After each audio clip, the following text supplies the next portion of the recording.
가을에 접어들었습니다. 우리 성도님들 건강관리 잘 하시기를 부탁드립니다. 오늘은 설교를 하기 전에 먼저 이야기를부터 시작을 하려고 합니다. 어떤 할머니가 여행을 하고 있었습니다. 그런데 숲속 오솔길을 이제 가다가 가만히 보니까 두 길이 나오는 거예요. 두 길이.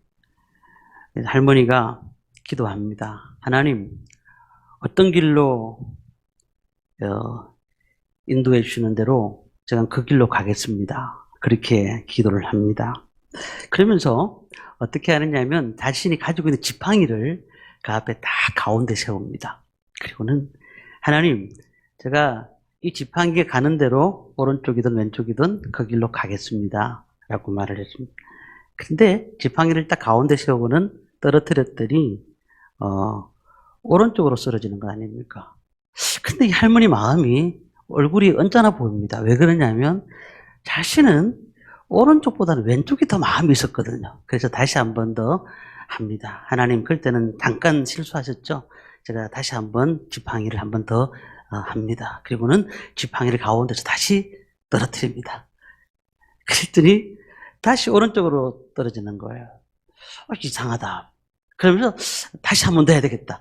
그리고는 몇 번을 그렇게 하다가 결국은 왼쪽이 한 번 탁 떨어졌습니다. 그때에 역시 하나님이 왼쪽으로 인도하시는 게 맞았어. 라고 얘기하고는 왼쪽으로 갔다는 그런 이야기를 제가 들은 적이 있습니다. 우리가 입으로는 하나님 뜻대로 살겠습니다. 하나님 뜻대로, 하나님 뜻이 무엇이든지 그 뜻을 향해서 제가 달려가겠습니다. 그렇게 말을 하지만 늘 우리의 생각과 우리의 모습은 내 뜻을 하나님의 뜻에 관찰시키려고 할 때가 너무너무 많아요. 우리가 하나님의 뜻이라고 하면 백지상태에서 하나님이 원하시는 길이 무엇인가를 늘 생각해야 되는데 우리 머릿속에는 이것은 아니겠죠. 하나님의 뜻이 아니겠죠. 하고는 자신이 그 뜻을 하나님 앞에 관찰시키려고 하는 경우가 많다는 겁니다. 할머니처럼 하나님의 뜻일 거야, 내가 생각하는 것이 하나님의 뜻일 거야 라고 생각하는 사람들이 너무 많더라는 겁니다. 오늘 말씀에 데살로니가 교회는 데살로니가 지역은 한 20만 명 되는 지역입니다. 이 지역의 특성을 본다면 산업 중심지입니다. 그래서 외국 사람들이 무역을 하기 위해서 많이 왔다 갔다 하는 지역이죠. 그러다 보니까 인종적 문화적 지향성을 가진 사람들이 많이 오는 겁니다. 어떤 문제가 생길까요? 다른 문화가 들어온다는 것은 빨리 그 문화가 발달될 수도 있지만 또 다른 한편으로 볼 때는 굉장히 좋지 않은 문화들이 그곳에서 발달해 나간다는 겁니다. 그런 가운데서 이 바울과 또한 실라와 디모데가, 정확하게 보면 바울이 보낸 것이지만 세 명이 함께 보냈다 이렇게 볼 수가 있겠죠. 편지를 데살로니가에다가 쓴 겁니다. 교회에다가 쓴 겁니다. 이제 너희들이 이 마지막 시대에 어떻게 살아야 될 것인가, 어떤 모습으로 하나님 앞에 나가야 될 것인가, 그리고 하나님의 뜻이 무엇인가에 대해서 분명히 알아라 라고 얘기를 하면서 어떻게 하면 온전한 하나님의 삶을 살아드릴 것인가를 얘기하고 있는 것이 이 데살로니가 말씀드립니다. 우리는 성도라면, 하나님의 자녀라면 하나님의 뜻이 무엇인가를 늘 분별해야 됩니다. 하나님이 어떤 마음으로 우리에게 무슨 말씀을 하시는지를 늘 들어야 됩니다. 부모가 자식이 부모의 말을 듣는 것은 당연한 것 아니겠습니까? 그런데 우리가 하나님이 부모라면 우리는 부모의 말을 잘 들어야 그곳에 길이 있고 또한 하나님의 뜻이 있다는 사실을 우리는 알아야 됩니다. 오늘 말씀을 보면 잘 아는 말씀입니다. 항상 기뻐하라, 쉬지 말고 기도하라, 범사에 감사하라. 이것이 그리스도 예수 안에서 너희를 향하신 하나님의 뜻이니라. 지금 여러분들 항상 기뻐하고 있습니까? 그리고 기도하고 있습니까? 감사하고 있습니까? 만약 그렇지 못하다면 하나님의 뜻대로 살고 있는 것이 아니다라는 것입니다. 우리가 어디에 돈을 맞춰 삽니까? 내가 돈을 좀 더 많이 벌고 또 좋은 일을 어떻게 하면 좀 좋은 삶을 살 수 있을까를 생각을 합니다.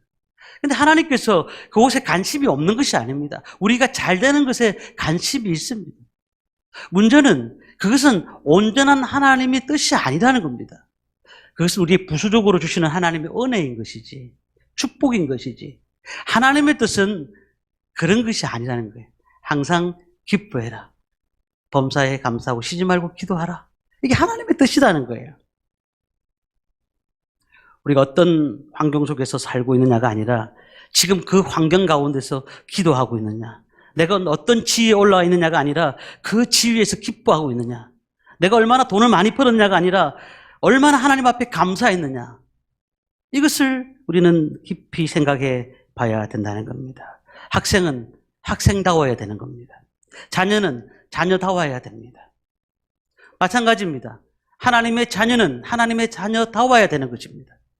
그래야 하나님의 뜻에 맞는 삶을 살 수가 있는 것입니다. 그렇다면 우리에게 하나님이 원하시는 뜻이 무엇인가를 세 가지를 통해서 말씀을 드리고자 합니다. 첫 번째는 항상 기뻐하는 것입니다. 근데 기뻐하라라고 말씀하지 않으시고 앞에 뭐가 붙었죠? 항상 기뻐하라. 기뻐한다는 것이 야, 너 기뻐해. 너 기뻐해야 돼. 웃어. 한다고 웃는 게 절대 아니더라고요. 그 마음속에서 이렇게 기쁨이 나와야지 기뻐지는 건 아니겠습니까? 항상 기뻐할 수가 있겠습니까? 참 기뻐하지 못할 일들이 너무 많아요. 저도 이제 부교육자 때 일방통행을 이렇게 차를 몰고 스타렉스를 몰고 이제 가는 길인데 분명히 일방통행이에요. 제가 가는 길이. 그런데 반대쪽에서 차가 안 오고 있어요. 너무 놀랐어요. 그리고 또 빠른 속도로 오고 있는 거예요. 제가 울렸어요. 이게 일방통행이라고. 그런데 그분은 딱 저를 보면서 빨리 비키라는 거예요. 빨리 비키라는 거예요. 화가 많이 나더라고 사실은. 아니 이게 분명히 일방통행이야. 근데 자기는 분명히 잘못하고 있는데 모르고 있는 건지 아니면 바빠서 그런 건지 모르지만 이 길이 생각보다 긴 길인데 불구하고 자기가 빨리 나를 비키라고 하는 거예요. 그때 화가 나더라고요. 생활을 하는데 화나는 일이 얼마나 많은지 몰라요. 정말 화가 나는 일이 많아요. 근데 그때 우리가 어떻게 기뻐할 수가 있을까? 어떻게? 그럼에도 주님께서는 우리에게 기뻐하라. 기뻐하라. 그것도 항상 기뻐하라. 라고 말씀하고 있어요. 저는 이 말씀을 보면서 이 말씀이 딱 떠올랐습니다. 히브리서 12장 3절 말씀 보면은 이런 말씀이 있습니다. 믿음의 주여 또 온전하게 하시는 예수를 바라보라. 그는 그 앞에 있는 즐거움을 참으사 부끄러움을 개의치 아니하시고 하나님 보좌 우편에 앉으셨느니라. 너희가 피곤하여 낙심하지 않기 위해서 죄인들이 이같이 자기에게 거역한 일을 참으신 자를 생각하라. 자, 무슨 말인지 아시겠어요? 예수님께서 십자가에 달려 돌아가신 것을 우리가 알아야 된다는 거예요. 십자가에 달려 돌아가신 것은 고난으로 끝나는 것이 아니에요. 우리가 고난만 있다면 늘 힘들어할 수도 있을 것 같습니다. 그러나 우리에게는 그 고난 뒤에 분명히 하나님이 보여줄 영광이 있다는 것을 너희들이 알아야 된다는 거예요. 그렇기 때문에 지금 너희들이 우울할 필요가 있느냐는 거예요.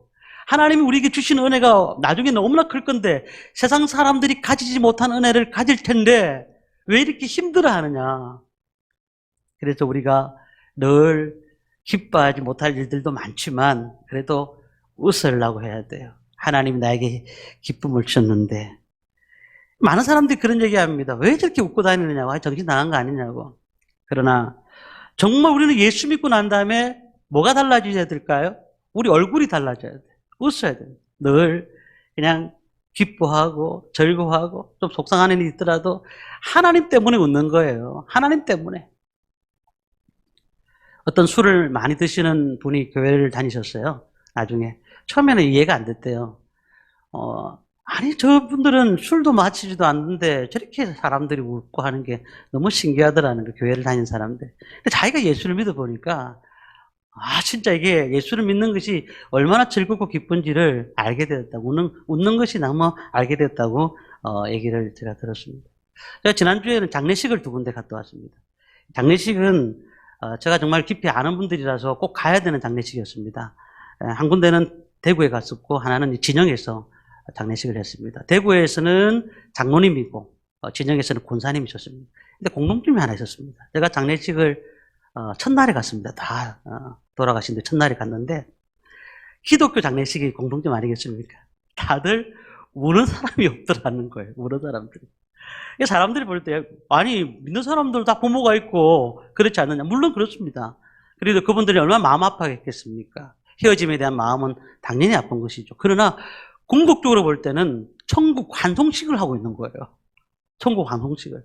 왜냐하면, 우리가 이곳에서 끝이 아니기 때문이라는 거예요. 하늘의 소망을 갖고 있기 때문에 그런 거라는 거예요.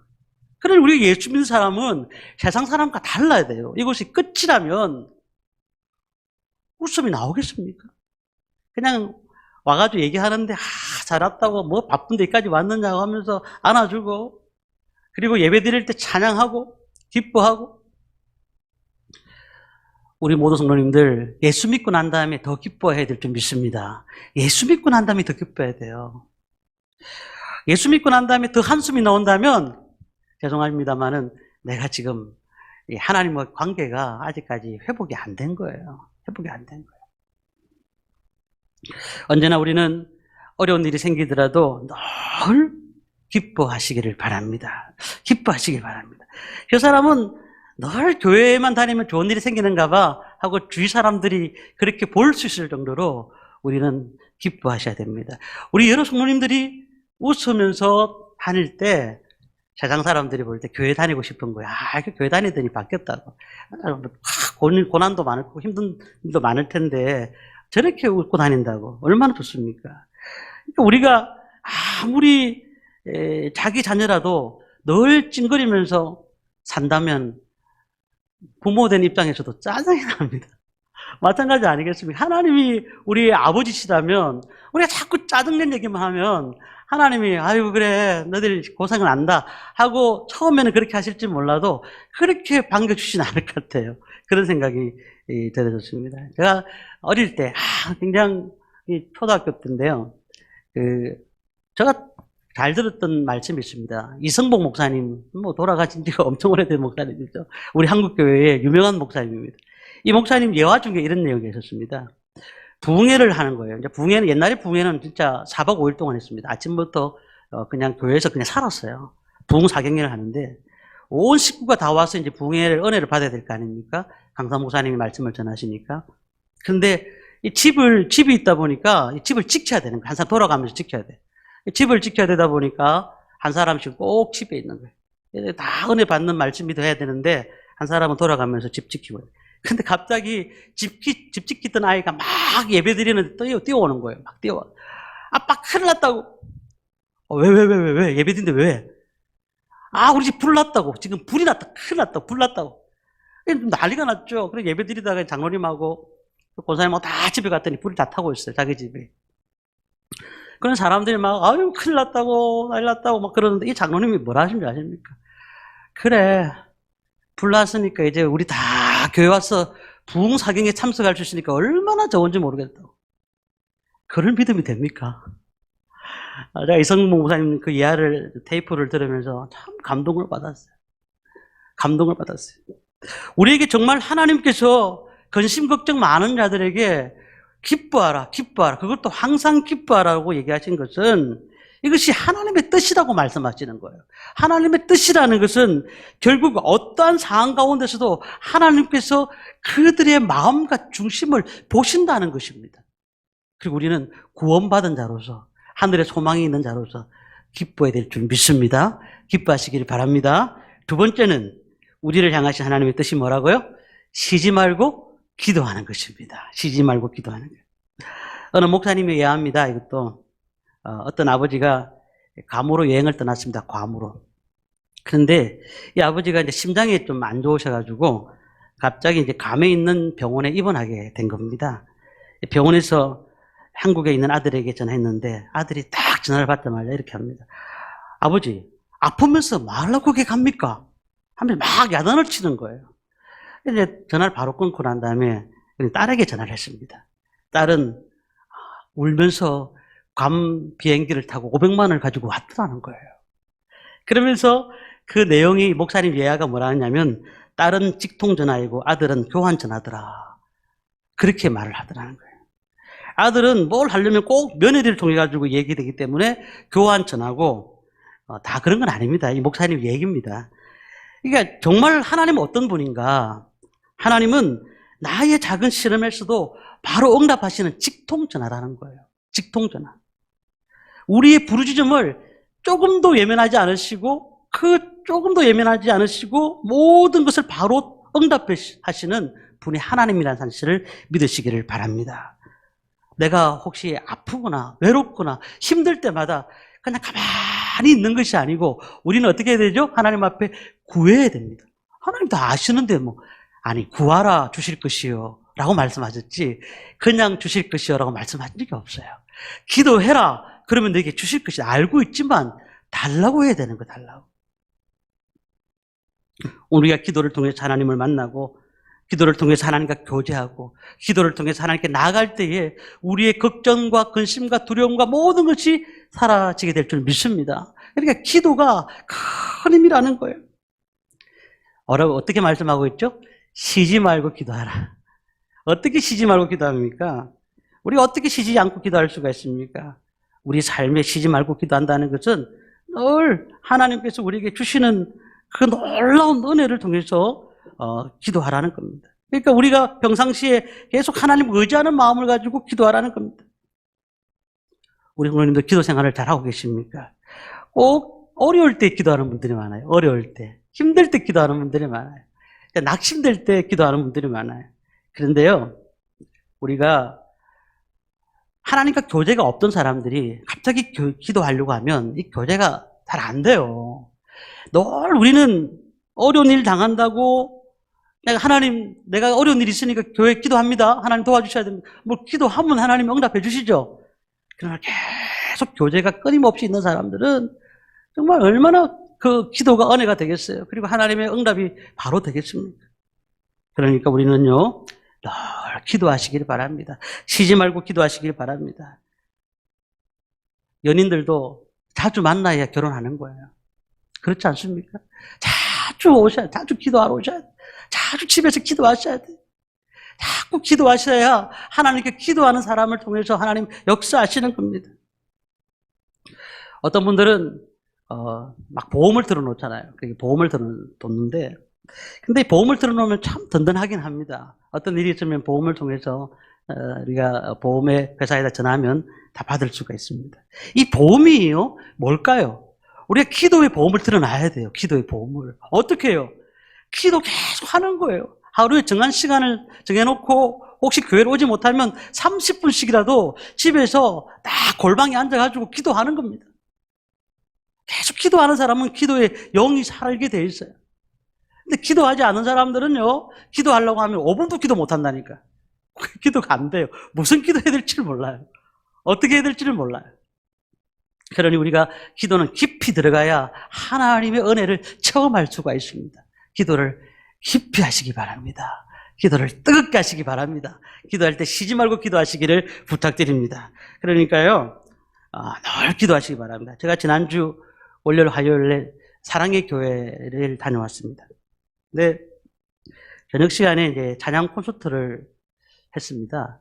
근데 그 사회를 맡은 분이 누구냐면 혹시 아시는지 모르겠습니다. 아침마당에 사회자 김재원 아나운서 그리고 윤수영 아나운서는 뭐 잘 아시는 것처럼 KBS 아나운서 자주 나오잖아요. 이 두 사람이 사회를 맡았는데 이분 두 분 다 사랑의 교회 한 분은 이번에 장로님이 되시고 한 분은 집사님으로 있는데 그 윤수영 아나운서를 목사님이 엄청 자랑을 많이 하는 거예요.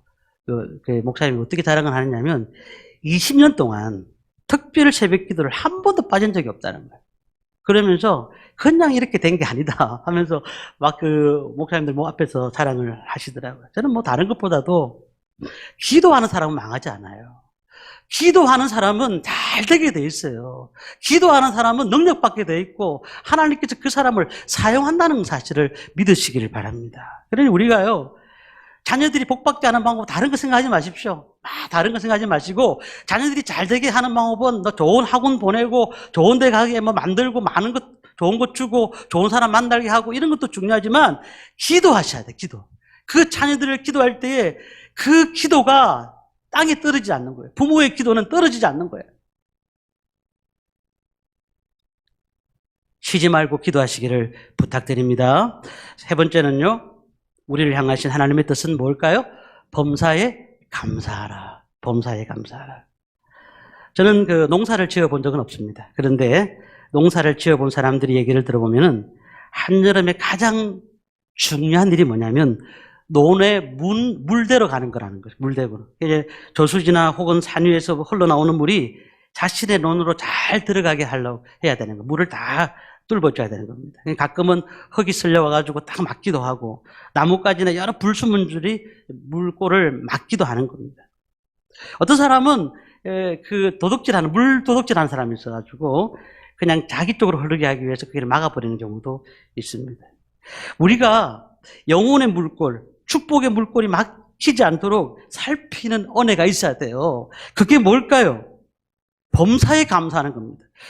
요즘 교회 안에서 원불교 교인이 있다고 그래요. 원불교. 이게 원불교 교인이 뭔지 아십니까? 원망하고 불평하고 거기에다가 교만까지 하는 사람을 원불교 교인이라고 합니다. 뭐 우리 교회 성도님들은 없지만은 이 원망이라는 이 물질이 껴지고 불평이라는 찌꺼기로 하나님의 은혜를 막고 교만이라는 큰 덩어리가 축복의 통로를 막아버린다면 우리는 복을 받고 싶어도 받지 못하는 거예요. 그러니까 축복의 물질이가 흘러나올 수 있도록 우리는 늘 범사에 감사하시기를 바랍니다. 시편 50편 23편에 이렇게 말씀합니다. 감사로 제사를 드리는 자는 나를 영화롭게 하나니 그의 행위를 옳게 하는 자에게 내가 하나님의 구원을 보이리라. 감사가 나를 영화롭게 한다. 많이 감사하시기 바랍니다. 우리 성도님들 우리 가정을 주심을 감사하시길 바랍니다. 우리 교회 주심을 감사하시기 바랍니다. 우리 직장 주심을 감사하시기 바랍니다. 하나님의 놀라운 은혜로 늘 감사하시기 바랍니다. 불평하는 사람은 늘 불평이 쌓일 수밖에 없고 그로 인해서 축복의 물꼬가 막힌다는 사실. 사탄은요. 사탄의 소원이 뭘까요? 성도의 마음속에 원망과 불평하게 만드는 거. 원망과 불평하게. 자꾸 원망하게 만들고 입으로 나오는 말들이 자꾸 불평하게 만드는 거. 사탄이 너무너무 좋아해요. 우리는 범사에 감사하셔서 하나님의 은혜가 넘치시기를 부탁드립니다. 우리가 범사에 감사하는 것이 얼마나 참으로 중요한지 모릅니다. 어떤 청년이 수련회에 참석해서 큰 은혜를 받았습니다. 이 청년이 깨달은 바가 있어가지고 부모님 무릎 앞에 앉아가지고 회개합니다. 부모님 저 속성에서 죄송합니다. 앞으로 부모님께 효도하겠습니다. 그리고 술도 끊고 담배도 끊겠습니다. 부모님 얼마나 좋아하는지 몰라요. 눈물까지 걸성걸성거리면서 야 우리 효자 났다고. 근데 이 청년이 부모에게 돈을 뭐 보따리를 바쳤습니까? 무슨 성공을 했습니까? 그냥 하나님의 은혜에 감사가 생기니까 그러니까 너무너무 감사하고 이 부모님은 그것에 감사한 것이에요. 이게 부모의 마음인 것입니다. 우리의 삶들을 봅시다. 범사에 감사하라. 이것이 하나님의 뜻이다. 큰 일에만 감사하고 좋은 일에만 감사하는 것이 아니라 작은 일에도 감사할 줄 아는 성도님들 되시기를 바랍니다. 늘 감사하셔야 돼. 늘 마르지 않는 샘물처럼 날마다 입으로 나올 때마다 감사합니다. 감사합니다. 우리 집사님 감사합니다. 우리 성도님 감사합니다. 늘 감사하시기를 바랍니다. 그때 감사가 역사 일어나고 그 감사가 우리의 삶의 놀라운 축복의 통로가 될 줄 믿습니다. 제가 잘 아는 목사님과 사모님 이 목회를 잘하는 목사님 계십니다. 그런데 이 목사님 가정은 딸 둘과 아들 하나가 있어요. 막내 아들이에요. 막내 아들. 근데 중학교 때 좀 아파서 가만히 아픈갑다 싶었는데 나중에 보니까 심하게 아파서 우리가 림프종으로 인해가지고 오랫동안 서울에 있는 병원에 왔다 갔다 하다가 천국에 갔어요. 중학교 2학년 때. 근데 그 사모님 폰을 제가 어떻게 하다가 보게 됐어요. 그 사모님 폰을 딱 봤는데 천국 간 지가 10몇 년이 지났는데 그 아들이 그 폰에 딱 있더라고요, 사진이.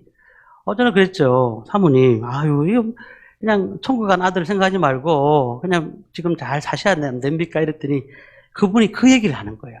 자기가 그 폰에다가 아들을, 천국 간 아들을 보면서 뭘 생각하느냐 하면 내가 더 열심히 목회하기 위해서 나도 지금 언제 죽을 줄 모르니까 빨리 이 아들을 보면서 나도 죽을 수 있어. 그래 나도 천국에서 이 아들을 만날 수 있어. 나는 그 마음을 가지고 열심을 다해서 사역을 한다는 거예요. 난 저에서 되게 은혜를 받았습니다. 우리는 그냥 앞으로 더 잘 살 일, 더 좋은 일에 대해서만 늘 생각하고 준비하잖아요. 근데 지금 우리가 뭘 해야 될까요? 지금 최선을 다하고 하루하루 주어진 환경 가운데서 감사하는 것이 첫 번째라는 사실이에요. 우리 인생 가운데.